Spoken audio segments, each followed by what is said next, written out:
Brace yourselves. This evening I plan to talk about something that will make some of you uncomfortable. This could be a talk that puts you right off. It might make one or two among us ask whether or not what I'm going to talk about is even an appropriate subject to talk about in church. Tonight I will talk about feet. Many people have issues with feet. Research last year from foot care brand Scholl revealed 1 in 3 people said they were embarrassed by their feet. Things like blisters, corns, ingrown toenails, athlete's foot, fungal nail infections, bunions, and excessive foot odor affect all kinds of people. Feet take a beating through the course of our lives. Lorraine Jones from the College of Podiatry reminds us, feet are one of the hardest working parts of the body. They show the miles we've walked, the places to which we've traveled, the gyms and public pools we've showered in, and the shoes we've worn. And many of us aren't happy with the effects these things have had on our feet, the marks they've left and the impairments they've left us with. So it's a good thing, a lot of folks think, that we wear shoes. Keep those tootsies covered up.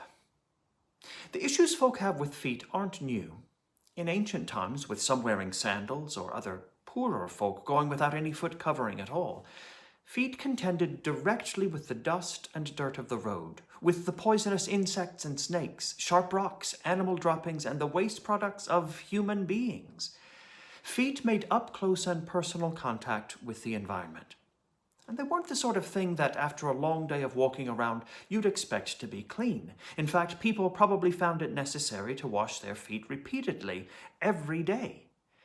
In the Bible, we read about certain customs surrounding the washing of feet, especially when entering homes. It was a sign of hospitality, and usually the lowest servants in a household got this job, and perhaps it's no wonder why. So when Peter tells Jesus he doesn't want Jesus to wash his feet, many of us might understand where he's coming from. We'll say, I'll deal with my feet in private. Thanks. Of course, there are all kinds of things like feet. Things we're not eager to expose. We don't want to share the bits of us that are vulnerable and sensitive. Giving over the smelliest, potentially dirtiest parts of us isn't something a lot of people feel comfortable doing. But in tonight's gospel, Jesus asks to have something to do with those very bits. On the eve of his passion, when things are about to get really ugly, Jesus tells us that it isn't some sanitized version of relationship he's offering. Jesus' actions indicate a kind of relationship that deals directly with the unpleasant, the wounded and battered bits of life. And anything other than that kind of honest, real relationship isn't worth pursuing. Not with Jesus.